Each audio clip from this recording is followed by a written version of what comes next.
बार पाकिस्तान को पीछे छोड़ते हुए जीत हासिल की है, तो ये हमारे लिए बहुत खुशी का पल है। दुबई के मैदान में पाकिस्तान को जमीन दोज कर दिया।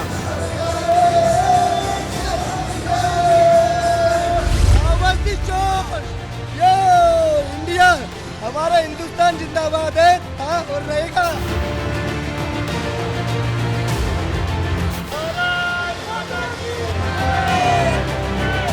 ऑपरेशन सिंदूर 2 लॉन्च किया आज भारतीय क्रिकेटरों द्वारा, जो लॉन्च हुआ है। एक एक छक्के, एक एक चौके जो थे वो ब्रह्मोस मिसाइल की तरह पाकिस्तानियों के छाती में जाके बम फूट रहे थे।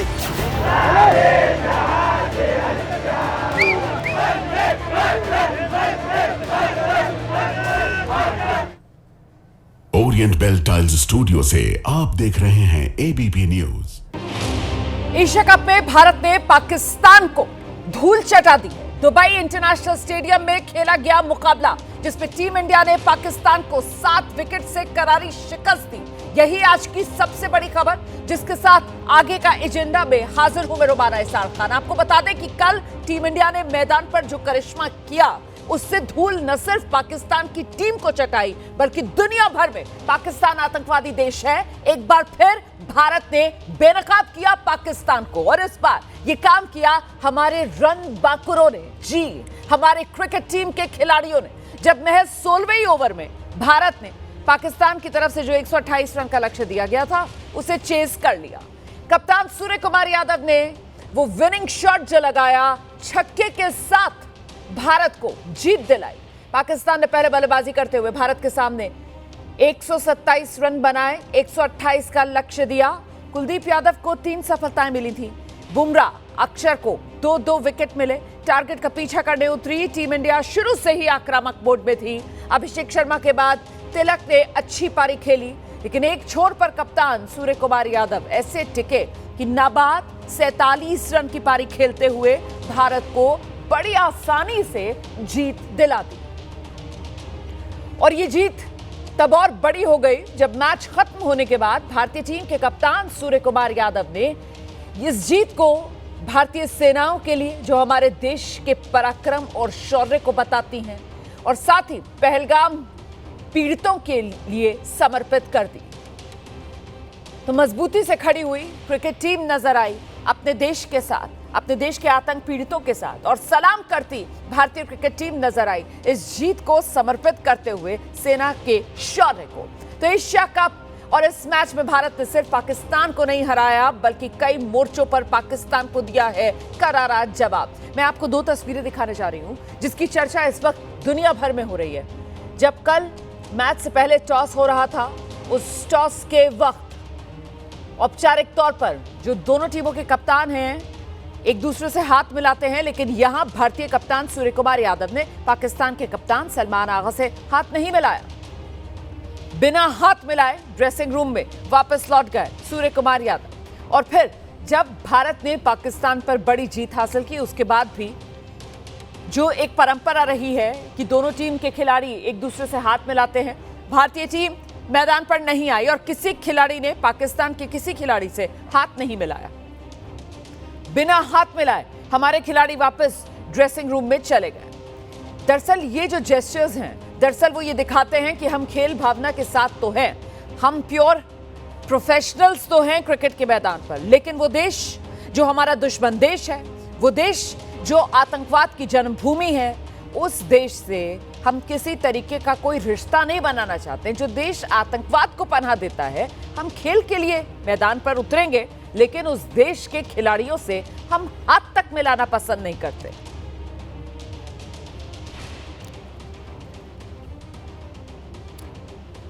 तो टीम इंडिया ने कल जो किया है, उसने उस विवाद को खत्म कर दिया है जो मैच के पहले हो रहा था कि भारत को पाकिस्तान के साथ मैच खेलना चाहिए या नहीं खेलना चाहिए।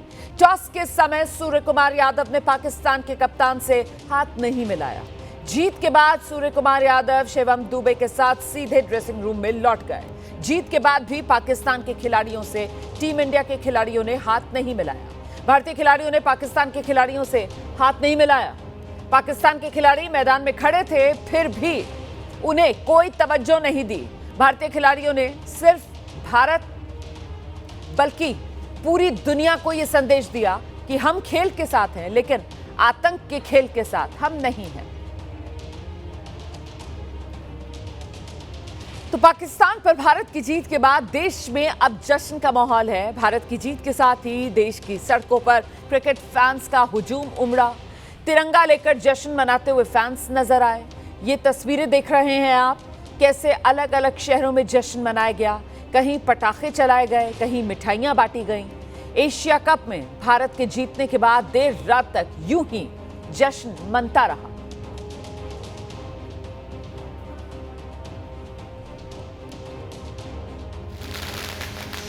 तो देखिए कैसे पाकिस्तान की हार के बाद देश में ये जश्न का जज्बा देखने के लिए मिला।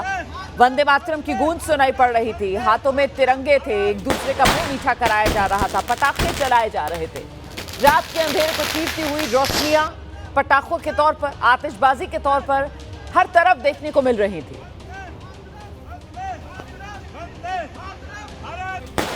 इंडिया ने ये मैच जीता है और पाकिस्तान के साथ मैच जीतना हमेशा हमें बहुत खुशी देता है और काफ़ी सब पाकिस्तान के साथ हम जो मैच जीते हैं उससे हम एक्साइटेड है काफ़ी। मैं तो काफ़ी एक्साइटेड हूँ। मेरे हिसाब से नहीं होना चाहिए, क्योंकि आप देखिए हमें बहिष्कार का मतलब होता है बहिष्कार।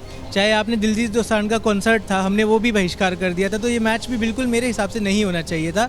हमें उनकी एक्चुअली में पाकिस्तानी क्या है, उनकी औकात जो बोलते हैं, हमें वो दिखानी चाहिए कि हम आपसे किसी भी तरह का संबंध नहीं रखना चाहते, चाहे वो मैच का हो। अब जंग छिड़ी है तो मोदी जी के साथ हैं हम और जंग छेड़ के ही रहेंगे। मैं खुश हूँ कि इंडिया जीत गया है और अपन ने पाकिस्तान को बहुत अच्छे से हराया है और उनको बता दिया है कि इंडिया इंडिया ही है। और सूर्या की कैप्टनसी में हमने ये मैच बहुत बढ़िया रहा। किस प्रकार से हमारे नौजवान लोग बॉर्डर पे धूल चटाते हैं, वैसे क्रिकेटर लोग यहाँ मैदान में चढ़ा चुके हैं। आप देख सकते हैं रिजल्ट। जैसा कि मैंने आपसे कहा कि जश्न की तस्वीरें देश भर से सामने आई हैं। उधर पटना से लेकर रायपुर तक लोग सड़कों पर उतर आए और खुशी मना रहे थे। टीम इंडिया की जीत का जश्न मनाया जा रहा था और क्या कह रहे थे फैंस, ये सुनना भी जरूरी हो जाता है। ऑपरेशन सिंदूर 2 लॉन्च किया आज भारतीय क्रिकेटरों द्वारा जो लॉन्च हुआ है। एक एक छक्के, एक एक चौके जो थे वो ब्रह्मोस मिसाइल की तरह पाकिस्तानियों के छाती में जाके बम फूट रहे थे। डोमिनेशन दिखाया है भारतीय टीम ने, तो जैसे कि कहा जा सकता है कि कोई कंपटीशन नहीं है भारतीय टीम का इस एशिया कप में। बस एक चीज पाकिस्तान से कहना चाहेंगे कि यार मैच भी खेलना हो तो थोड़ा टफ कंपटीशन दिया करो कि लोग देखे तो थोड़ा मजा आए। अब पाकिस्तान में टीम में वो बात नहीं रही। दुबई के मैदान में पाकिस्तान को जमीन दोज कर दिया, पूरी तरीके से समाप्त कर दिया। सभी प्लेयर को सैल्यूट। भारतीय टीम के कप्तान सूर्य कुमार यादव ने पाकिस्तान के खिलाफ एशिया कप में मिली जीत को भारतीय सेना और पहलगाम आतंकवाद हमले के पीड़ितों को समर्पित किया। मैच खत्म होने के बाद भारतीय क्रिकेट टीम के कप्तान सूर्य कुमार यादव ने कहा है, ये जीत भारतीय सेनाओं के लिए है जो हमारे देश के पराक्रम और शौर्य को बताती है। हम पहलगाम पीड़ितों के साथ मजबूती से खड़े हैं। मैं आशा करता हूं कि वो हमें इसी तरह प्रेरित करते रहेंगे। हम उन्हें हमेशा ग्राउंड से मुस्कुराने का मौका देंगे। हमें जब भी मौका मिलेगा हम उनके चेहरे पर खुशी लाएंगे। We had perfect our government and BCCI, we were aligned together, and rest we came here, we took a call, and I feel we came here just to play the game. I think we gave the proper reply. You refused to shake hands with the Pakistani players after the match. Was it politically motivated, or it was just to match the vibes of the people back home after the recent skirmishes between the two countries?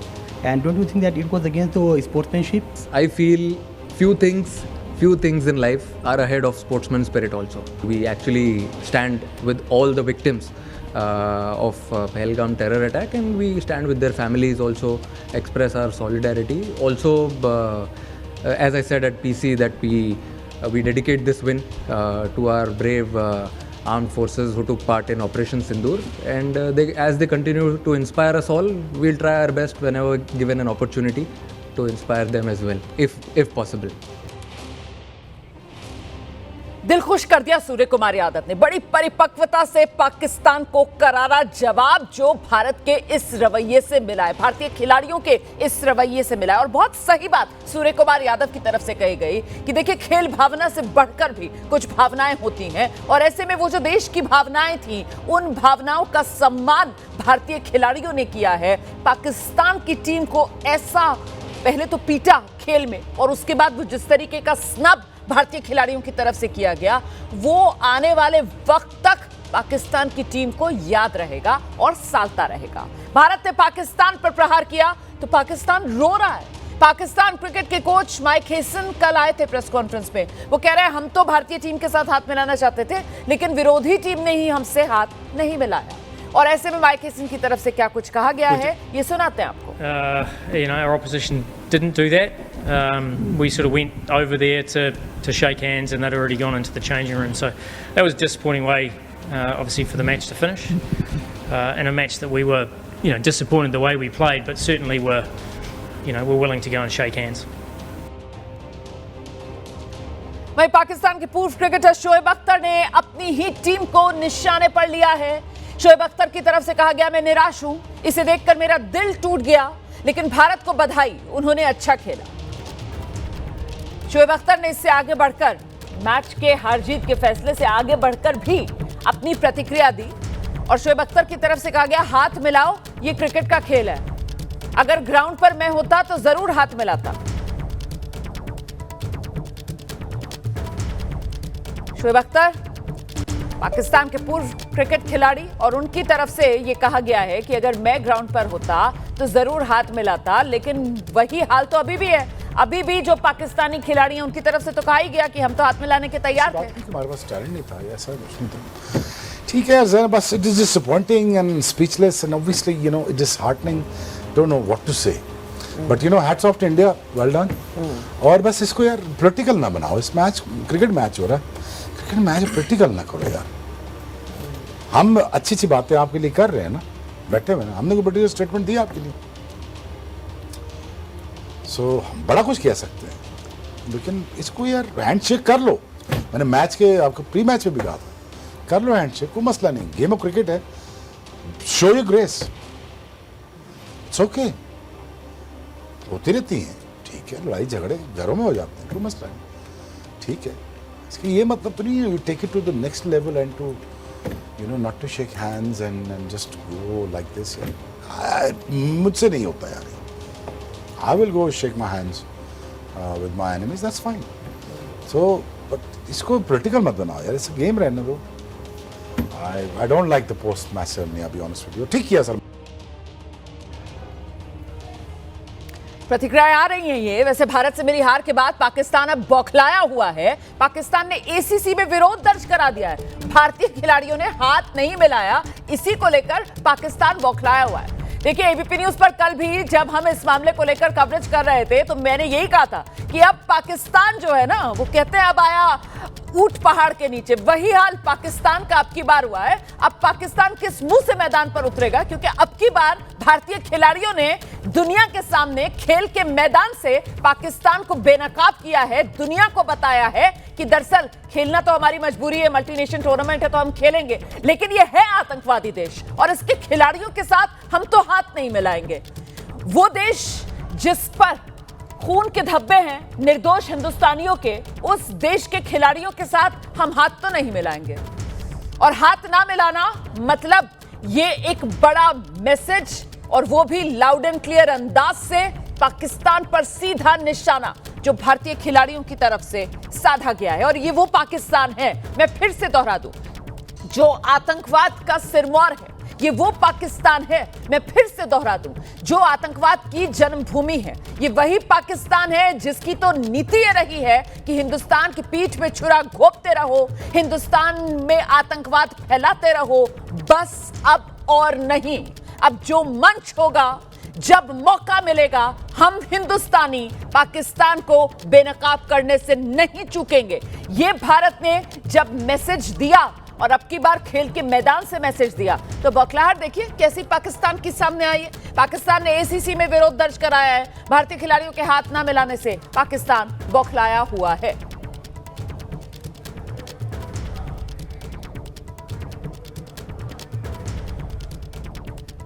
तो पाकिस्तान ने ACC में विरोध दर्ज करा है, मतलब बड़ा ही बचकाना रवैया ये पाकिस्तान का देखने के लिए मिल रहा है। मैं और डिटेल्स का इंतजार कर रही हूं कि आखिरकार जो विरोध दर्ज कराया गया है पाकिस्तान की तरफ से, उस विरोध में पाकिस्तान की तरफ से कैसे रोया गाया गया होगा, मतलब पाकिस्तान ने क्या कहा होगा। हमारा स्टैंड तो क्लियर है, हम तो हाथ नहीं मिलाना चाहते। भारत जो है उसकी नीति तो स्पष्ट है। देखिए, हम तो साफ कह चुके हैं कि ना गोली बोली साथ चलेगी, ना खून और पानी साथ बहेगा। हाँ, खेलने के लिए उतरे हैं, हम प्रोफेशनल्स हैं, हमारे खिलाड़ियों की रोजी रोटी जुड़ी हुई है इससे, तो वो उतरे खेल के मैदान पर प्रोफेशनल्स की तरह। उन्होंने खेल खेला है, खेल भावना के साथ हमने खेल खेला है, पूरा जी जान लगाकर हमने खेल खेला है। लेकिन हाथ मिलाना तो हमारी मजबूरी नहीं है ना। हम क्यों पाकिस्तानी खिलाड़ियों के गले लगे, हम क्यों पाकिस्तानी खिलाड़ियों के साथ हाथ मिलाएं।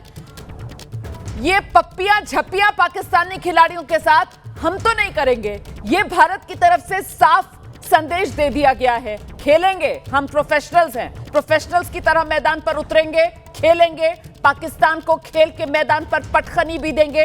करके दिखाया है सूर्य कुमार यादव और उनके शूरवीरों ने। ये रणबांकुरे थे जिन्होंने पहले ऑपरेशन सिंदूर में पाकिस्तान को धूल चटाई, और अब की बार ये टीम इंडिया के रणबांकुरे खेल के मैदान पर जिन्होंने पाकिस्तान की मिट्टी पलीत की, और उसके बाद यही रणबांकुरे जिन्होंने पाकिस्तानी खिलाड़ियों से हाथ ना मिलाकर दुनिया भर में ये संदेश दिया कि ये वही पाकिस्तान है जिसको लेकर भारत आपको बताता रहता है कि आतंकवादी देश है, और आतंकवाद को अगर खत्म करना है तो फिर इस पाकिस्तान पर लगाम लगाना जरूरी है। और वही मैसेजिंग, जो संदेश हम देते रहे हैं, उसी को हमने आगे बढ़ाया है। खैर, आपको सीधे लेकर चलेंगे, हमारे साथ हमारे सहयोगी इस वक्त विवेक मौजूद है, और जरा विवेक से जानते हैं। विवेक, ये रोना गाना पाकिस्तान का शुरू हो गया है। एसीसी में शिकायत, किस बात को लेकर शिकायत कर रहे हैं भाई? हाथ मिलाना चाहते हैं हिंदुस्तान से? देखिए, इसका कोई इस कंप्लेंट जो यहाँ पर पाकिस्तान क्रिकेट बोर्ड ने करा है एशियन क्रिकेट काउंसिल को, सिर्फ इसी बात को लेकर किया है कि एशियन क्रिकेट काउंसिल के चेयरमैन खुद मोहसिन नकवी है, जो पीसीबी के चेयरमैन भी है, सिर्फ इसी लिहाज से किया, क्योंकि उसके अलावा इसका कोई सर पैर नहीं है। जब भी कंप्लेंट तब होती है जब क्रिकेट का कोई रूल या कोई नियम तोड़ा जाता है। मैच रेफरी अगर कोई एक्शन लेता है तो वो तब लेता है जिसकी बेसिस पे कोई रूल हो। ये एक कस्टमरी हैंडशेक होता है जो कि एक वॉलंटरी रिएक्शन होता है बिटवीन द प्लेयर्स, और स्पोर्ट्समैन स्पिरिट को दिखाता है। लेकिन स्पोर्ट्समैन स्पिरिट अब तब दिखाते हैं जब सामने की टीम उसको डिजर्व करती हो। तो इंडियन टीम ने हैंडशेक ना करके पूरी दुनिया को वो सिग्नल दे दिया जो वो देना चाहता था, जो कि बिल्कुल सही था उस वक्त मैदान पर। अगर किसी ने कुछ गलत किया है तो वो पाकिस्तान क्रिकेट बोर्ड ने किया है, पाकिस्तान की क्रिकेट टीम ने किया है, क्योंकि जो पोस्ट मैच प्रेजेंटेशन होता है वो कस्टमरी होता है, वो मैंडेटरी होता है, क्योंकि वो ब्रॉडकास्ट के कमिटमेंट्स होते हैं जो एशियन क्रिकेट काउंसिल जब डील साइन करता है तो उसके साथ होता है कि पोस्ट मैच प्रेजेंटेशन में कैप्टन आपका आएगा और उसके साथ ये साइनिंग होती है। तो अगर इस पूरे मामले में किसी ने अगर कहीं पर कोई नियम तोड़ा है तो वो खुद पाकिस्तान क्रिकेट टीम ने किया है। इंडियन टीम के खिलाफ कोई एक्शन हो नहीं सकता, और क्योंकि सिर्फ एशियन क्रिकेट काउंसिल के चेयरमैन मोहसिन नकवी है तो पाकिस्तान क्रिकेट बोर्ड को कुछ ना कुछ दिखाना था, क्योंकि वो मुंह छुपाते फिर रहे हैं फिलहाल, कि उन्हें समझ नहीं आ रहा है कि on the field of the field उनकी इतनी बेइज्जती हुई है। तो इसके वजह से एक कंप्लेंट करके अपने घर पर चीजें ठंडे करने की कोशिश कर रहे हैं, लेकिन पूरी दुनिया में ये मैसेज जो कन्वे करना था वो टीम इंडिया ने साफ तौर पर कन्वे कर दिया। टीम इंडिया को जो संदेश देना था वो संदेश दे दिया। पाकिस्तान को खेल के मैदान से भी दुनिया भर के सामने हमने बेपर्दा कर दिया। उसका मुखौटा, उसका नकाब हमने नोच डाला कि ये आतंकवादी देश है। खेला हमने क्योंकि मल्टीनेशनल टूर्नामेंट था, खेलना जरूरी था, इसलिए हम उतरे, प्रोफेशनल्स की तरह हमने खेला। लेकिन अब पाकिस्तान की हालत देख लीजिए, अब क्या हो गई है। मिट्टी पलीत जिसको कहते हैं ना, वो पाकिस्तान की इस वक्त हो चुकी है। मुंह छुपाने के लिए पाकिस्तान पर अब कोई जगह बची नहीं है, और इसीलिए देखिए, हथकंडा कह लीजिए आप, पैतरा कह लीजिए आप, एक और जो पाकिस्तान इस वक्त आजमा रहा है, और कैसे खेल के जरिए पाकिस्तान की तरफ से वो पैतरा आजमाया गया है कि पीसीबी शिकायत कर रहा है, मतलब जो पाकिस्तान का क्रिकेट बोर्ड है वो एसीसी को शिकायत कर रहा है। और शिकायत किसकी कर रहा है कि साहब इन्होंने हमसे हाथ नहीं मिलाया। मतलब कोई नियम है, कोई रूल है, ऐसा तो कुछ है नहीं। तो फिर ये रोना गाना क्यों? तो इस रोने गाने के पीछे पाकिस्तान की सिर्फ एक वजह है कि किसी तरीके से एक फेस सेविंग हो जाए, क्योंकि वापस देश भी तो लौट कर जाना है। अपने देशवासियों को क्या कहेंगे? भारतीय खिलाड़ियों ने तो काम कर दिया, पहले खेल में पटखनी दी और फिर पूरी दुनिया में भी संदेश दे दिया, आतंकवादी देश है, खेल रहे हैं हम, हमारी मजबूरी है। लेकिन ये वही पाकिस्तान है जिसको लेकर भारत कहता है, आप सबको अवगत कराता है कि ये आतंकवादी देश है। इससे जरा संभल कर, इस पर लगाम जरूरी, वही भारतीय खिलाड़ियों ने करके दिखा दिया।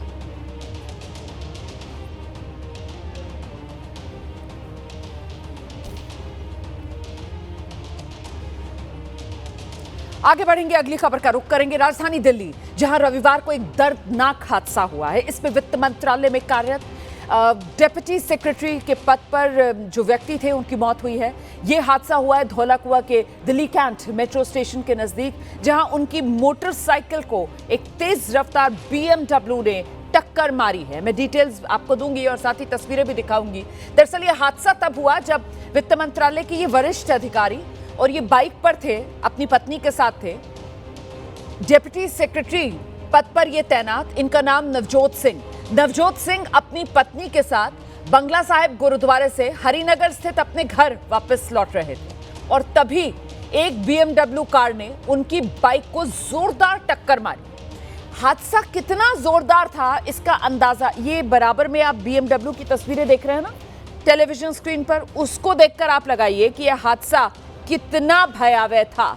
टक्कर के बाद नवजोत को अस्पताल ले जाते समय ही उनकी मौत हो गई थी, जो जानकारी मिल रही है, जबकि उनकी पत्नी की हालत बेहद गंभीर बनी हुई है। अस्पताल में उनका इलाज चल रहा है। BMW कार ने बाइक को जोरदार टक्कर मारी। नवजोत की अपनी पत्नी के साथ बाइक से ही बंगला साहिब गुरुद्वारे से वापस अपने घर हरिनगर लौट रहे थे।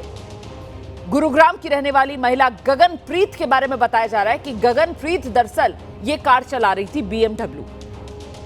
महिला गगनप्रीत ये कार चला रही थी, गुरुग्राम की रहने वाली है गगनप्रीत, और इसी BMW ने टक्कर मारी नवजोत सिंह की मोटरसाइकिल को, जिस पर नवजोत सिंह अपनी पत्नी के साथ गुरुद्वारे से वापस घर लौट रहे थे। दिखाते हैं आपको एबीपी न्यूज संवाददाता अहमद बिलाल की एक रिपोर्ट।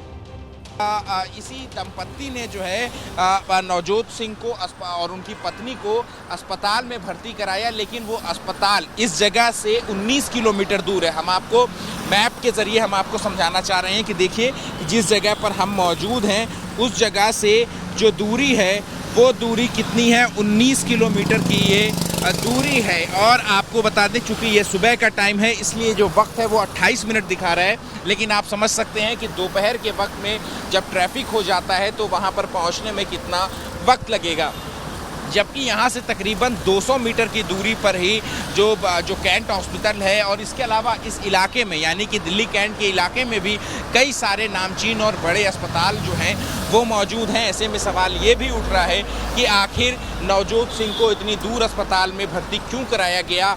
ये भी संभावना है कि अगर उन्हें जल्दी उपचार मिल जाता या नज़दीक के अस्पताल में उनको एडमिट करा दिया जाता तो शायद नवजोत सिंह की जान भी बच जाती। और यही आरोप नवजोत सिंह के बेटे जो हैं वो भी यही बात कह रहे हैं। और आपको बता दें कि जो रफ्तार इतनी ज़्यादा थी BMW कार की कि जो दंपत्ति अंदर बैठा हुआ था उन दोनों को भी जो है वो चोट आई है। और बताया जा रहा है कि जो चालक हैं गगनप्रीत उनका भी अस्पताल में इलाज चल रहा है। इसके अलावा नवजोत सिंह की पत्नी जो है जो कि नवजोत सिंह के साथ मोटरसाइकिल पे बैठी हुई थी वो उनकी स्थिति जो है वो अभी भी गंभीर बनी हुई है और उनका भी इलाज जो है वो अस्पताल में चल रहा है। तो ये आप बिलाल की रिपोर्ट देख रहे थे। देखिए कितना भीषण ये हादसा रहा होगा। ये हालत देख लीजिए आप, BMW कार की ये हालत, आगे का हिस्सा पूरी तरीके से क्षतिग्रस्त हो चुका है, पूरी तरीके से नष्ट नजर आ रहा है। कैसी जोरदार ये टक्कर रही होगी इस तस्वीर को देखकर अंदाजा लगाया जा सकता है। तभी तो नवजोत इससे पहले अस्पताल पहुंच पाते, उन्होंने रास्ते में ही दम तोड़ दिया और उनकी पत्नी की हालत बेहद गंभीर बनी हुई है, जिनका अस्पताल में इलाज जारी है।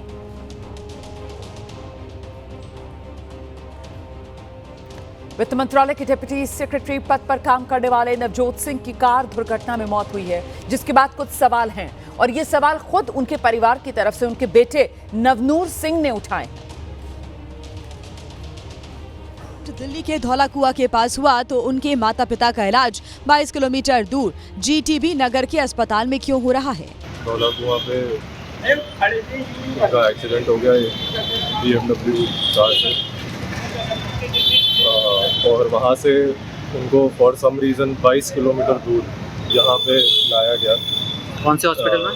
ये न्यू लाइफ हॉस्पिटल है GTB नगर में। धौला कुआं से 22 किलोमीटर दूर। इतना ही नहीं, नवनूर ने जिंदगी और मौत के बीच झूलती अपनी मां के इलाज पर भी सवाल उठाए हैं। जब मैं आया यहाँ पे, जब मैं पहुंचा तो एक बंदा जो उनके बाद आया था विद माइनर इंजरीज, उसको अंदर रूम में रखा हुआ, मम्मी को बाहर लॉबी में रखा हुआ। हादसे की खबर फैलते ही नवजोत सिंह के घर के इलाके में सनसनी फैल गई है। दरअसल BMW की ऐसी कातिल रफ्तार थी जिसकी चपेट में आकर ये अफसर उसी रफ्तार का शिकार हो गए। और ऐसे में एक और रिपोर्ट अहमद बिलाल की मौके से दिखाते हैं आपको।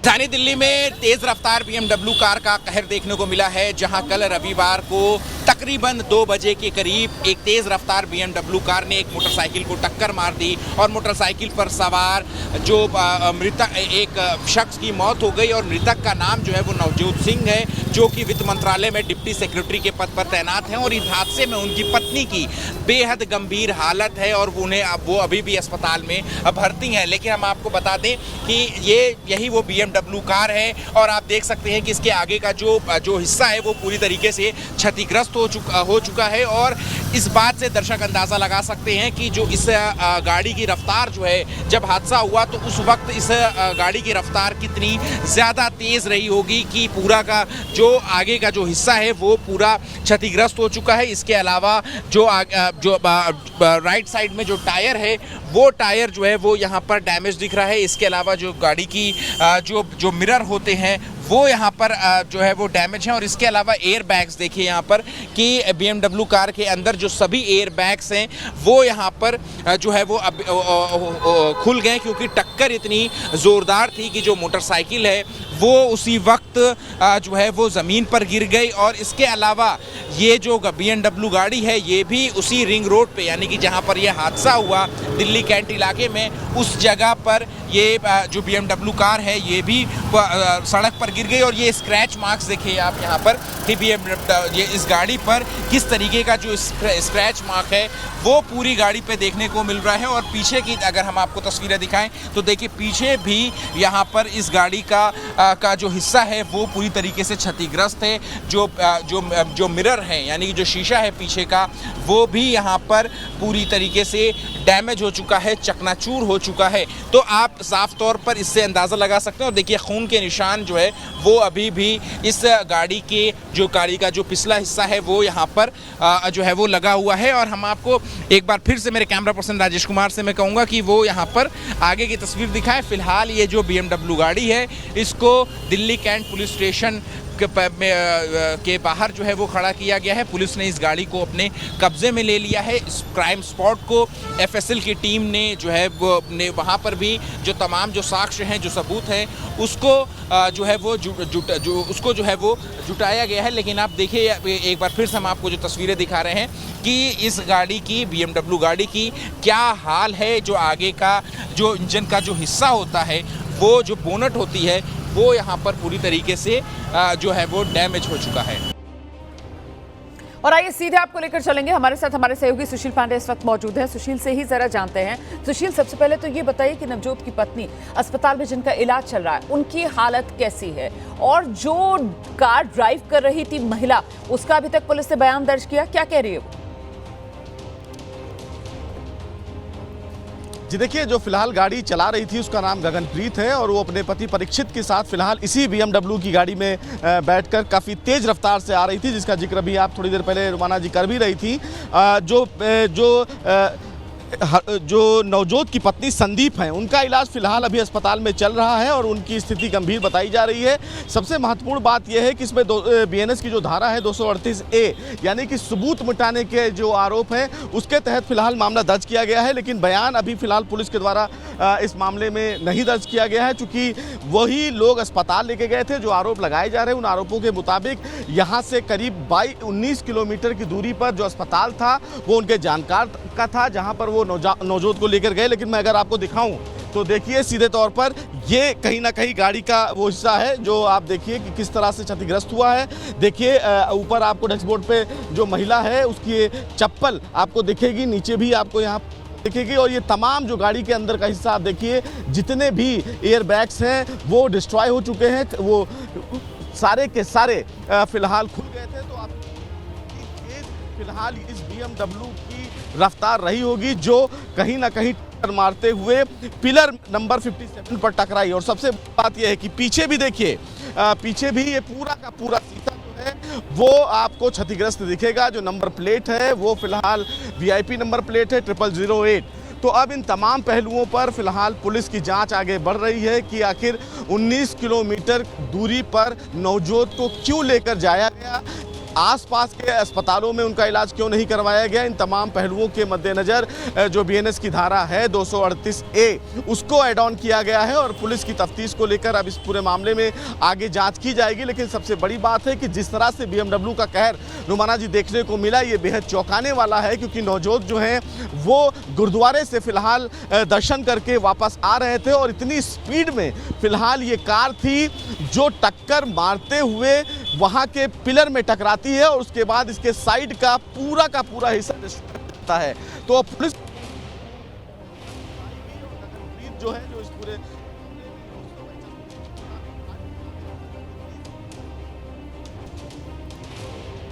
कुछ आवाज में दिक्कत आ रही है, तकनीकी खराबी है। मैं दोबारा सुशील पांडे का रुख करूंगी, लेकिन देखिए बेहद दर्दनाक हादसा है। और एक तो हादसा और उसके बाद हादसे के बाद जिस तरीके से जो जख्मी हालत में थे नवजोत और उनकी पत्नी, उन्हें नजदीक के अस्पताल ना ले जाकर करीब 20 किलोमीटर दूर के अस्पताल में क्यों लेकर जाया गया, ये सबसे बड़ा सवाल है। और इसी गुत्थी को सुलझाने में अब पुलिस जुटी हुई है। महिला जिनका नाम गगनप्रीत, वो ये गाड़ी चला रही थी। सुशील, आपको मेरी आवाज मिल रही है? जी बिल्कुल रुमाना जी, मुझे आपकी आवाज मिल रही है। मुझे बताइए कि अभी वो महिला गगनप्रीत जो गाड़ी चला रही थी, क्या वो अभी पुलिस की हिरासत में है? और जिस समय ये हादसा हुआ, गगनप्रीत अकेली गाड़ी में थी या गगनप्रीत के पति भी उस समय गाड़ी में मौजूद थे? और कौन कौन गाड़ी में मौजूद था, इसको लेकर क्या डिटेल्स है? जी देखिए, जो जानकारी मिली है उस जानकारी के मुताबिक गगनप्रीत और उनके पति परीक्षित उस समय गाड़ी में मौजूद थे जब ये गाड़ी टकराई। हालांकि जब टक्कर तेज लगी तो ये बताया गया कि गगनप्रीत और जो परीक्षित हैं उन्होंने टैक्सी में नवजोत को और उनकी पत्नी को फिलहाल लेकर अस्पताल की ओर निकले। लेकिन बड़ा सवाल ये है कि जो अस्पताल पास में होना चाहिए था, जहां पर उन्हें तुरंत फिलहाल इलाज करवाना चाहिए था, वो वहाँ के अस्पताल में ना ले जाकर मुखर्जी नगर के एक अस्पताल में उनका इलाज करवाने लगे। हालांकि इलाज के दौरान ही नवजोत फिलहाल यही जब पास में अस्पताल था तो इतनी दूर अस्पताल क्यों लेकर जाया गया नवजोत को? ये सबसे बड़ा सवाल है, इसी का जवाब पुलिस को अब तलाशना है। बहुत शुक्रिया आपका इस तमाम जानकारी के लिए सुशील। हम आगे बढ़ रहे हैं, खबर मुंबई से है, जहां एक बार फिर बारिश का पानी मुंबई वालों के लिए परेशानी का सबब बन चुका है। मुंबई में बारिश से जगह जगह जलभराव की स्थिति बनी हुई है। मुंबई में भारी बारिश को लेकर रेड अलर्ट जारी कर दिया गया है। अगले 2 घंटे मुंबई में बारिश का रेड अलर्ट। मुंबई के लिए आज का दिन भारी साबित हो सकता है, मुंबईकरों के लिए आज का दिन भारी साबित हो सकता है। और ऐसे में मौसम विभाग ने अगले 2 घंटे मुंबई में बारिश का रेड अलर्ट जारी किया है। प्रशासन की तरफ से अपील की जा रही है, अगर बहुत जरूरी ना हो तो आज अपने घर से बाहर ना निकलें। आप जानते हैं आज हफ्ते का पहला कामकाजी दिन सोमवार का दिन है और ऐसे में लोग निकलते हैं अपने घरों से दफ्तर जाने के लिए। लेकिन मुंबई पानी पानी है। मुंबई की सड़कों पर देखिए कैसे पानी तैरता हुआ नजर आ रहा है। सीधे आपको लेकर चलेंगे, हमारे साथ हमारी सहयोगी नम्रता दुबे इस वक्त मौजूद है और जरा नम्रता से ही जानते हैं। नम्रता, छाता लेकर आप खड़ी हुई हैं, मतलब बारिश मुंबई में लगातार हो रही है और आज तो रेड अलर्ट जारी कर दिया गया है। तेज बारिश होने वाली है। जी बिल्कुल रोमाना, मुंबई में बीती रात से तेज बरसात जारी है। मुंबई के खासतौर पर दादर, माटुंगा, सायन जो इलाके हैं वहां पर बरसात बिल्कुल भी थमी नहीं है। अंधेरी, बांद्रा की तरफ बरसात रुक रुक कर हो रही है और ऐसे में मुंबई के जो निचले इलाके हैं सायन और माटुंगा, वहां पर जल जमाव जो है वो देखने मिल रहा है। पूरी सड़क पर पानी भरा हुआ है। बीएमसी की तरफ से रेड अलर्ट घोषित किया गया है और साथ ही आपको बता दें कि राज्य सरकार ने भी एक अलर्ट जारी किया है जिसमें कहा गया है कि राज्य भर में और खासतौर पर मुंबई और ठाणे में 2 से 3 घंटों के बीच लगातार बरसात होगी, जिसमें 30 से 40 किलोमीटर प्रति घंटे की रफ्तार से हवाएं चलेंगी। तो ऐसे में अगर बेहद ज़रूरी काम ना हो तो अपने घरों से ना निकलें।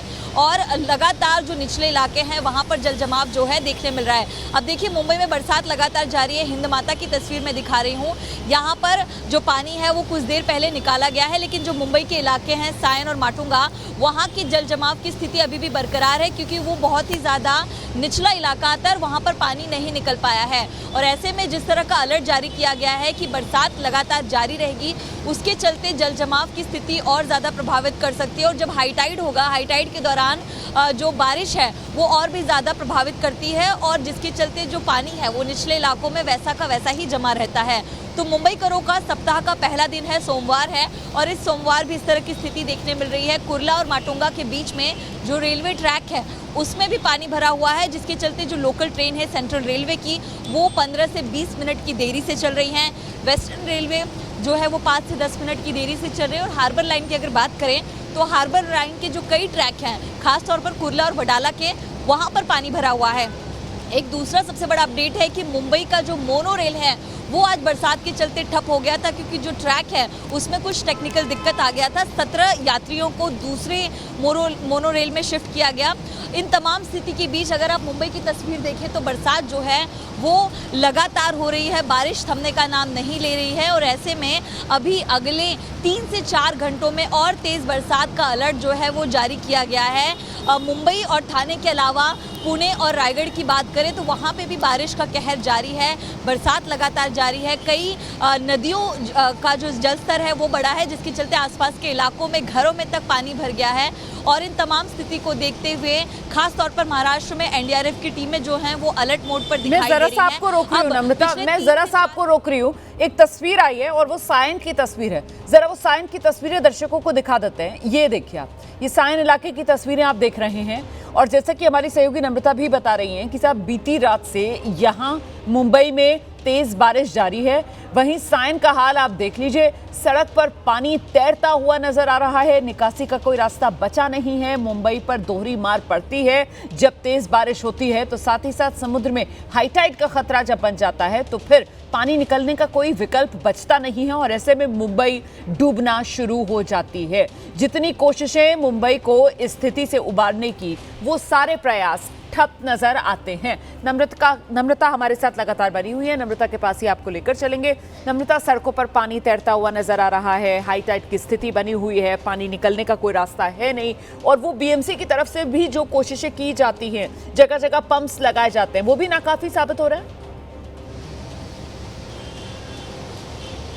जी बिल्कुल, साइन की तस्वीरें हमने भी साझा की तो वहाँ पर कई सारे पंप लगाए गए हैं और पंप से पानी नहीं निकाला जा सकता, क्योंकि जितने भी सीवेज हैं वो ब्लॉक हो जाते हैं और पूरा जो पानी है सड़क का सीवेज में नहीं जा पाता। पंप लगाया गया है लेकिन पंप भी पूरी तरह से नाकामयाब साबित हो रहा है। और जो निचले इलाके हैं वहाँ पर लगातार हो रही बरसात से पानी निकलने का बिल्कुल भी रास्ता नहीं होता, जिसके चलते जो पानी है वैसा का वैसा ही सड़कों पर जमा हुआ है। जो तस्वीरें आप देख रहे हैं सायन और माटुंगा इलाके की, ये अभी की तस्वीरें हैं और लगातार वहाँ पर इसी तरह की पानी की स्थिति बनी हुई है। यानी कि बरसात के चलते न सिर्फ सड़क पर पानी भरा हुआ है बल्कि ट्रैफिक की समस्या इससे बहुत ज्यादा बढ़ गई है। वेस्टर्न एक्सप्रेस हाईवे की अगर बात करूँ तो मैं बोरीवली से लेकर जो बांद्रा का इलाका है वहाँ पर पूरा ट्रैफिक बहुत शुक्रिया आपका इस तमाम जानकारी के लिए नम्रता। मैं लौटूंगी आपके पास। इस बीच बड़ी खबर आ रही है वक्फ कानून पर। थोड़ी ही देर में सुप्रीम कोर्ट का फैसला आना है। वक्फ कानून पर फैसले के लिए सुप्रीम कोर्ट की बेंच बैठ गई है। इस वक्त की बड़ी खबर आपको बता दें, वक्फ को लेकर जो अदालत ने अपना फैसला सुरक्षित रख लिया था, अब आज वो फैसले की घड़ी है।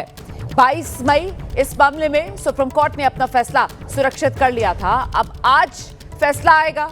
वक्फ कानून पर फैसले के लिए सुप्रीम कोर्ट की बेंच बैठ गई है। वक्फ कानून पर क्या किसी तरीके की रोक लगेगी?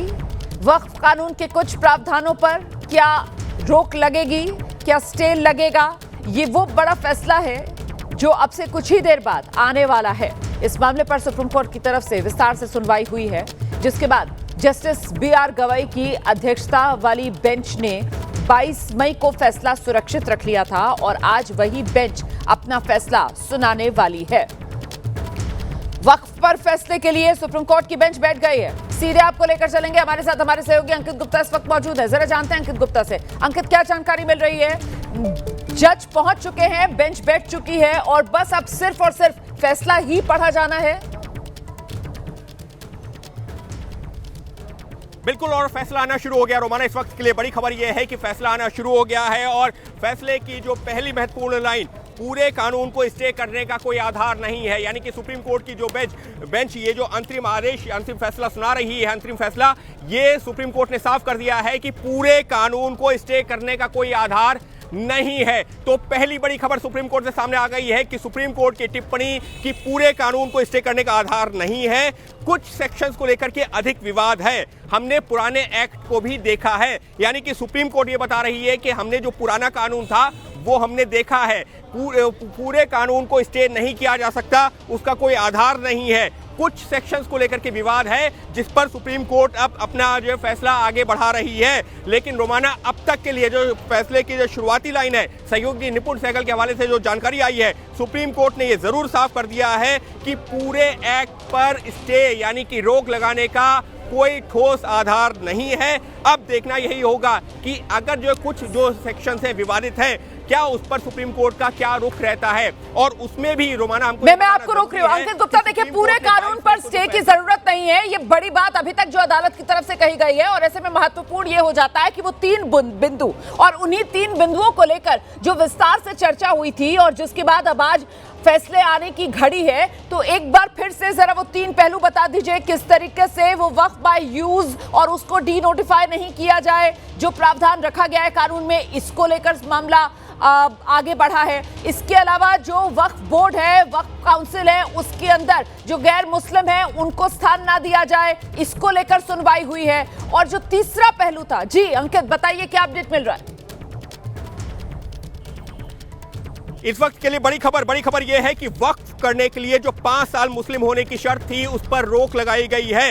ये सहयोगी निपुण सहगल के हवाले से जानकारी सामने आई है कि अभी तक देखिए जो नया कानून आया था, उसमें क्या कहा गया था, उसमें कहा गया था कि प्रैक्टिसिंग मुस्लिम की बात कही गई थी। प्रैक्टिसिंग मुस्लिम ये यानी कि 5 साल जो मुस्लिम होना, मुस्लिम धर्म का पालन करना जरूरी है, उसके बाद ही कोई वक्फ कर सकता है। तो जो नया कानून आया था उसमें कहा यह गया था कि कई बार ये देखा गया है कि लोगों को गुमराह करके उनकी जमीन जो हथियाने के लिए उनका धर्म परिवर्तन करवाया जाता है, और इस वजह से ये 5 साल प्रैक्टिसिंग मुस्लिम का क्लॉज रखा गया था। लेकिन अभी जो जानकारी आई है सहयोगी निपुण सहगल के हवाले से, सुप्रीम कोर्ट ने कहा है कि वक्फ करने के लिए 5 साल मुस्लिम होने की शर्त पर रोक लगाई जा रही है। तो रोमाना, अपने आप में ये एक इंपॉर्टेंट पहलू है जिसको लेकर के आपत्ति थी, और आपत्ति यही थी कि वक्फ तो गैर मुस्लिम भी कर सकते हैं। तो ऐसे में ये क्लॉज ठीक नहीं है जहां पर वक्फ करने के लिए 5 साल प्रैक्टिसिंग मुस्लिम होने की बात कही गई है। और दलील ये भी दी गई थी कि आप सही कह रहे हैं कि ये बात बार बार कही गई थी कि साहब आखिरकार ये कैसे तय होगा कि कोई प्रैक्टिसिंग मुस्लिम है या प्रैक्टिसिंग मुस्लिम नहीं है। और आखिरकार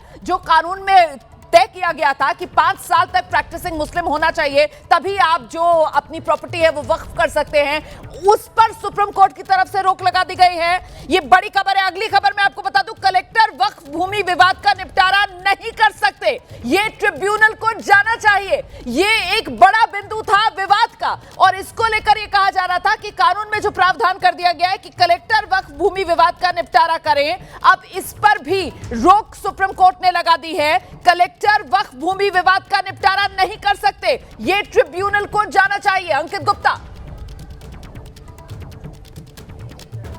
बिल्कुल, देखिए जो सुप्रीम कोर्ट में दूसरा महत्वपूर्ण पहलू आया था वो यही आया था कि आखिर एक कलेक्टर जो खुद ये जांचेगा कि वो कोई जमीन वक्फ की जमीन है या नहीं है, वो फैसला कैसे ले सकता है। तो कलेक्टर यहाँ पर फाइनल अथॉरिटी नहीं होना चाहिए। तो सुप्रीम कोर्ट ने यही कहा है कि जी हाँ, हम इस बात से इत्तेफाक रखते हैं और ऐसे मामलों को ट्रिब्यूनल जाना चाहिए। यानी कि अभी तक जो कहा गया था कि जो कलेक्टर है उसके अधिकारों को लेकर के जो सवाल खड़ा किया गया था इस कानून के बनने के बाद में, उसको सुप्रीम कोर्ट ने फिलहाल उस पहलू को रोक लगाई है। सुप्रीम कोर्ट ये कह रहा है कि ठीक है, कलेक्टर जांच करे, लेकिन कलेक्टर का फैसला अंतिम फैसला नहीं होगा। यानी कि अगर कलेक्टर ये कहता है कि फला जमीन जो वक्फ की नहीं बनती है, तो वो मामला ट्रिब्यूनल में जाएगा, ना कि कलेक्टर का जो फैसला अंतिम फैसला होगा। और ये साफ तौर पर जो है सुप्रीम कोर्ट ने कहा है, क्योंकि ये जो पूरा विवाद था, जो याचिकाकर्ता थे, जो मुस्लिम पक्ष थे, उनका यही कहना था कि आखिर आप ये सारे अधिकार कलेक्टर को कैसे दे सकते हैं, क्योंकि कलेक्टर तो वहां पर जो एक तरीके से जांच अधिकारी है, और जांच अधिकारी ये तय कर देगा कि हाँ क्या सही है क्या गलत है, तो उसके बाद बचेगा क्या। तो ऐसे में सुप्रीम कोर्ट ने उस दलील को माना है और ये कहा है कि ऐसे मामलों को ट्रिब्यूनल को जाना चाहिए। तो रोमाना, हमको इन दोनों पहलुओं को फिर से बता देना चाहिए दर्शकों को। पहला पहलू ये, और ये लीजिए तीसरा पहलू, वक्फ बोर्ड में सीमित गैर मुस्लिम सदस्य, क्योंकि कहा यह जा रहा था कि जो पदेन सदस्य हैं सिर्फ वही रह सकते हैं गैर मुस्लिम, उसके अलावा कोई और गैर मुस्लिम नहीं हो सकता, जबकि कानून में कहा गया था कि एक सदस्य और गैर मुस्लिम हो सकता है। तो निश्चित तौर पर यह जो वो पहलू था जिसको लेकर के लगातार यह विवाद बना हुआ था, तो अब सुप्रीम कोर्ट ने यह कह दिया है कि देखिए जो वक्फ बोर्ड की समिति है, वक्फ काउंसिल हो या वक्फ बोर्ड की समिति हो, उसमें कोई गैर मुस्लिम सदस्य नहीं होगा। और माना यह भी नहीं भूलना होगा, दर्शकों को याद दिलाना होगा कि जब सुप्रीम कोर्ट ने यह फैसला सुरक्षित रखा था, उससे पहले जो सुनवाई हुई थी, जो केंद्र सरकार थी उसने बाकायदा कोर्ट को भरोसा दिया था कि जब तक कोर्ट का इस मामले में कोई आदेश नहीं आ जाता, हम जो वक्फ काउंसिल है या वक्फ बोर्ड है उसमें किसी भी तरीके से गैर मुस्लिमों की नियुक्ति नहीं करेंगे। तो एक तरीके से कानून भले ही लागू हो गया था, लेकिन उस पर पूरा क्रियान्वयन नहीं हो रहा था। और अब सुप्रीम कोर्ट ने 3 महत्वपूर्ण आदेश दे दिए हैं। पहला कि 5 साल मुस्लिम होने की जो बाध्यता थी, अनिवार्यता थी, उस शर्त पर रोक लगा दी है। दूसरा, कलेक्टर के जो रोल को लेकर के जो सवाल खड़े हो रहे थे, कोर्ट ने कहा है कि कलेक्टर नहीं, ट्रिब्यूनल तय करेगा, ट्रिब्यूनल में मामला जाना चाहिए। और तीसरी चीज, जो गैर मुस्लिम सदस्य की बात हो रही थी कि वक्फ बोर्ड और वक्फ काउंसिल में हो सकते हैं, तो कोर्ट ने कहा है कि वक्फ बोर्ड में सीमित गैर मुस्लिम सदस्य होंगे। लेकिन नुमाना अब देखना यह होगा कि क्या ये जो सीमित गैर मुस्लिम सदस्य है, क्योंकि विल बी नॉन मुस्लिम, और सेक्शन 23 में कहा है कि 3 out of 11 in board will not more than 3 will be non Muslims. Section 23 को स्टे नहीं किया गया है, लेकिन ये कहा गया है कि all effort should be made to appoint CEO from the Muslim community. बाकी ये बड़ा लंबा जजमेंट लिखा है, इसकी स्टडी करनी पड़ेगी और उस पर फिर ज़्यादा अच्छे से हम बता सकेंगे। How big is the relief is? The relief is big. We'll have to look at, because the court said that it is Monday and we all have to be in different courts. So court said that we are not pronouncing it the whole judgment. They have said it's a long judgment. We'll have to read. But जितना अभी तक बताया है उसमें थोड़ा सा हमें disappointment इसका है कि रजिस्ट्रेशन वाला स्टे नहीं किया, लेकिन उसमें टाइम लिमिट बढ़ा दी गई है। तो हमें उम्मीद है कि अभी हम जब पढ़ेंगे तो उसमें और भी चीज़ों पे हमारे सामने जाहिर होगा कि इसमें क्या क्या है इस ऑर्डर में। उस पर स्टे कर दिया गया है। नहीं, not the complete act, certain provisions have been stayed. Non Muslim members पे ये कहा है कि उसमें आपके बोर्ड में 3 से ज़्यादा नहीं रह सकते, और उसमें सेक्शन 9 के हिसाब से 4 से ज़्यादा नहीं रह सकते नॉन मुस्लिम मेंबर्स। काफ़ी हद तक बैलेंस्ड ऑर्डर है जहाँ तक हमें लग रहा है। अभी हमें इसे डिटेल में पढ़ना पड़ेगा, तब हमें ज़्यादा बेहतर आइडिया होगा। इस वक्त की बड़ी खबर मैं आपको बता दूं, वक्फ कानून को लेकर सुप्रीम कोर्ट का बड़ा फैसला। सुप्रीम कोर्ट की तरफ से पूरे कानून को लेकर तो स्टे नहीं लगाया गया है, लेकिन कानून के कुछ प्रावधान जिस पर सुप्रीम कोर्ट की तरफ से रोक लगा दी गई है। महत्वपूर्ण यह हो जाता है कि वक्फ करने के लिए 5 साल मुस्लिम होने की शर्त पर सुप्रीम कोर्ट ने रोक लगा दी है। कलेक्टर को जो पावर्स दे दी गई थी इस कानून में, कलेक्टर वक्फ भूमि विवाद का निपटारा करे, उस पर सुप्रीम कोर्ट की तरफ से कह दिया गया है कि कलेक्टर नहीं, ट्रिब्यूनल को ही जाना चाहिए जो भी कोई विवाद हो निपटारे के लिए। तीसरी बड़ी बात, अदालत की तरफ से यह भी कह दिया गया है कि वक्फ बोर्ड में जो गैर मुस्लिम सदस्य हैं उनकी संख्या सीमित हो। तो ये वो 3 बड़े फैसले सुप्रीम कोर्ट के वक्फ कानून को लेकर। हालांकि जैसा कि आप सुन रहे थे, अभी वकील की तरफ से कहा जा रहा है कि साहब बहुत लंबा ऑर्डर है और इसकी डिटेल्स के बारे में अभी और जानकारियां सामने निकल कर आएंगी, लेकिन अभी तक जो प्रतिक्रिया आ रही है, जो मुस्लिम पक्ष है जिसने अदालत का दरवाजा खटखटाया था, वो संतुष्ट नजर आ रहा है। जो मुस्लिम पक्ष है वो कह रहा है कि ये जो फैसला आया है वो बेहद संतुलित फैसला आया है, क्योंकि मुस्लिम पक्ष की तरफ से विरोध इसी बात को लेकर जताया गया था कि ये कौन तय करेगा कि 5 साल से आप प्रैक्टिसिंग मुस्लिम हैं या नहीं है, मतलब आप 5 साल से मुस्लिम धर्म उसका पालन कर रहे हैं या नहीं कर रहे हैं। तो इस प्रावधान पर सुप्रीम कोर्ट ने लगा दी है रोक। दूसरी बड़ी आपत्ति जो मुस्लिम पक्ष को थी वो ये कि कलेक्टर को आपने इतनी ताकत कैसे दे दी। मुस्लिम पक्ष की तरफ से कहा जा रहा था कि कलेक्टर तो कहीं ना कहीं एक सरकारी व्यक्ति होता है और वो तो सरकार के पक्ष में ही फैसला लेगा, ये संशय हमेशा बना रहेगा। उसको सुप्रीम कोर्ट की तरफ से उसका निपटारा किया गया है कि कलेक्टर नहीं बल्कि ट्रिब्यूनल ही फैसले लेगा। एक बार फिर से आपको लेकर चलेंगे, हमारे सहयोगी अंकित गुप्ता इस वक्त मौजूद है, कुछ और डिटेल्स मिल रही है। अंकित। बिल्कुल, देखिए अभी जो वकील ने एक जानकारी दी थी रोमाना, वो भी महत्वपूर्ण है। और वो क्या महत्वपूर्ण जानकारी है कि जो याचिकाकर्ता थे उनका ये भी कहना था कि वक्फ प्रॉपर्टी का रजिस्ट्रेशन को लेकर के जो बातें कही गई हैं वो ठीक नहीं है, लेकिन सुप्रीम कोर्ट ने उसको नहीं माना है। हालांकि जो उसकी जो डेडलाइन रखी गई थी कि 3 महीने में, उसको जो बढ़ा दिया गया है। कितना बढ़ाया गया, 6 महीने, 9 महीने, साल भर, ये देखना होगा। लेकिन जो मेरी जानकारी है कि 6 महीने की बात चल रही थी कि 6 महीने वो किया जा सकता है। तो ऐसे में अब ये तो साफ है कि जो पूरा एक्ट है वो पूरा एक्ट जो है लागू होगा इन 3 प्रावधानों को छोड़ करके। और अब जो ये भी देखना होगा कि सुप्रीम कोर्ट आगे अगर इस मामले की सुनवाई करता है तो वो किस तरीके से सुनवाई को आगे बढ़ाता है। लेकिन रोमाना महत्वपूर्ण क्या है, महत्वपूर्ण ये है कि जब 1923 का जो एक्ट बना था उस दौरान जो है ये कहा गया था कि वक्फ की प्रॉपर्टी का रजिस्ट्रेशन जो होना चाहिए। 1953-54 में जब ये कानून में संशोधन हुआ तो उसमें मैंडेटरी किया गया, लेकिन उसके बावजूद प्रॉपर्टी का रजिस्ट्रेशन नहीं हो रहा था। तो ऐसे में सुप्रीम कोर्ट ने उस पहलू को नहीं छुआ है। इसका मतलब क्या हुआ, इसका मतलब यह हुआ कि वक्फ की जितनी भी देश भर में प्रॉपर्टीज हैं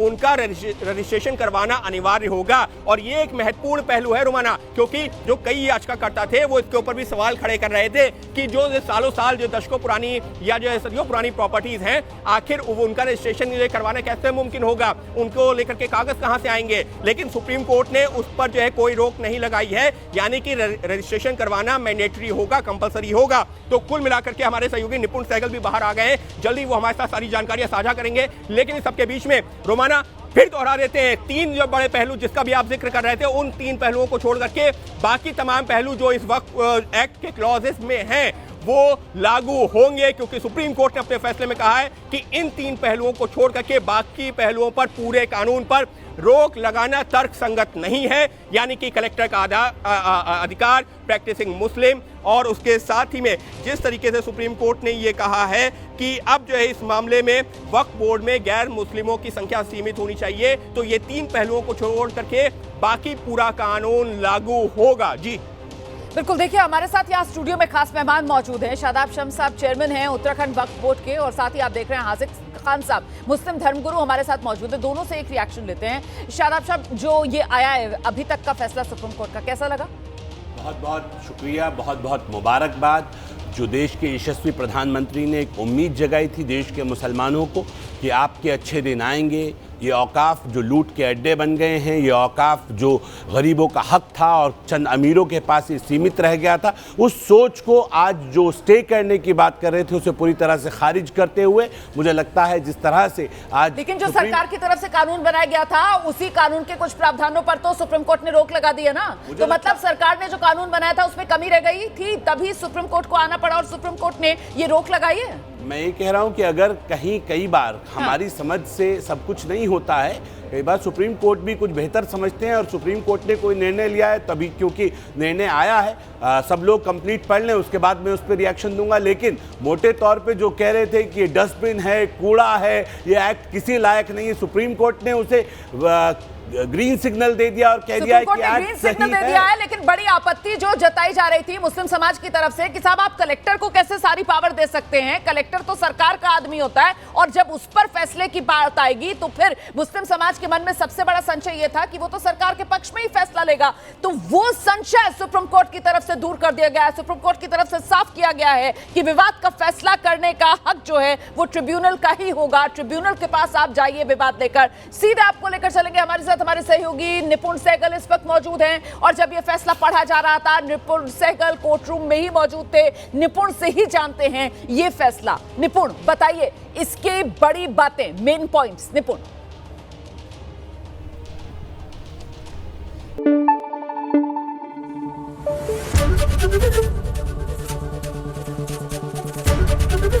एबीपी न्यूज आपको रखे आगे।